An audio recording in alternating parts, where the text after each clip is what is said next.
तर वैद्यकीय कारणांसाठी देशमुखांना मिळालेला जामीन रद्द करावा असं आता परिणय फुके यांनी म्हटलंय। जामीन रद्द करून देशमुखांना पुन्हा एकदा तुरुंगात टाकावं अशी मागणी देखील त्यांनी केली आहे। तर वैद्यकीय कारणांसाठी जामीन मात्र ते प्रचारामध्ये दिसतात असं देखील परिणय फुके यांनी म्हटलंय।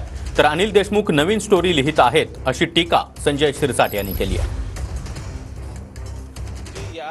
हे जे आरोप करतात मागच्या 7-8 दिवसापासून ते नुसतं देवेंद्र फडणवीसजींवर नाही तर या राज्याच्या आणि देशाच्या सरकारांवर करतात आहे, ईडी सीबीआयवर करतात आहे, पण त्यासोबतच या देशाच्या ज्युडिशरीवरही करतात आहे। कारण 12 महिने ते जेलमध्ये असताना त्यांनी अनेकदा डिस्ट्रिक्ट कोर्टामध्ये, सेशन कोर्टामध्ये, हायकोर्टामध्ये किंवा सुप्रीम कोर्टामध्ये अनेकदा बेल ॲप्लिकेशन केली, पण त्यांना बेल मिळाली नाही।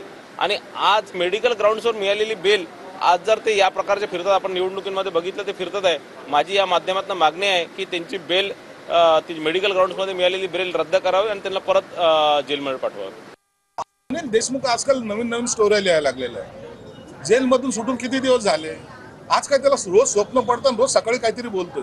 त्यालाही संजय राऊत नावाचा कुत्रा चावल्यासारखा दिसतो।